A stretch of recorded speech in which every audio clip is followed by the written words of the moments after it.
I'm Jennifer Van Berkleo, online editor for Power Engineering. Duke Energy signed a $500 million commitment to expand solar power in North Carolina. Duke will acquire and build 3 solar facilities totaling 128 megawatts. The utility also signed power purchase agreements with 5 new solar projects in the state, representing 150 megawatts. Duke will own the Warsaw, Elm City, and the Fayetteville solar facilities, and Duke will purchase power from the Bladen, Richmond, Cleveland, and Beaufort County projects. Consumers Energy reached an agreement with the EPA and the U.S. Department of Justice that addresses alleged past violations of new source review and provisions of the Clean Air Act. Consumer Energy was one of many utilities in the U.S. who were reviewed under the EPA's Coal-Fired Power Plant Enforcement Initiative.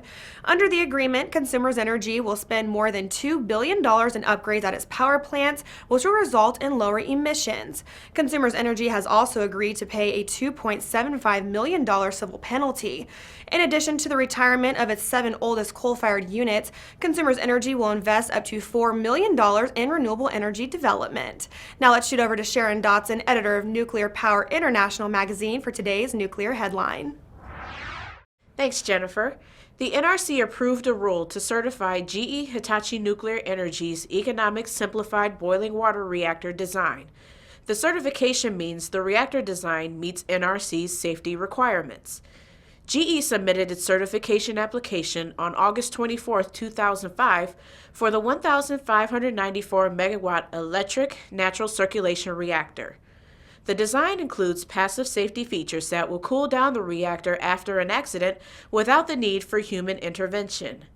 NRC is currently reviewing 2 combined construction and operating licenses that plan to use the ESBWR, DTE's Fermi 3 reactor in Michigan and Dominion's North Anna 3 in Virginia. That's your nuclear news for today. I'm Sharon Dotson, editor of Nuclear Power International magazine. Thanks, Sharon. In other news, a new report conducted by SNL Energy reported that the 25 most profitable utilities were dominated by power and diversified utilities. 11 diversified, 10 power, and 4 gas utilities made it to the list. TransCanada Corporation was the most profitable utility, bringing in $8.74 billion of operating revenue for the 12 months ending June 30th.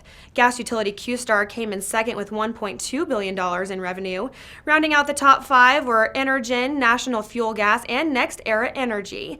You can find a full report on the Power Engineering website. The editors at Power Engineering are always working to bring you the very latest news and information in the power generation industry. We have our website, but did you know there are more ways to connect with us and stay up to date? You can follow us on Twitter, on Facebook, and on LinkedIn, and there you can partake in discussions and interact with our editors. Well, that's your power generation news for now. Thanks for watching, and be sure to look for this newscast twice a week on the Power Engineering website. For Power Engineering News, I'm Jennifer Van Berkleo.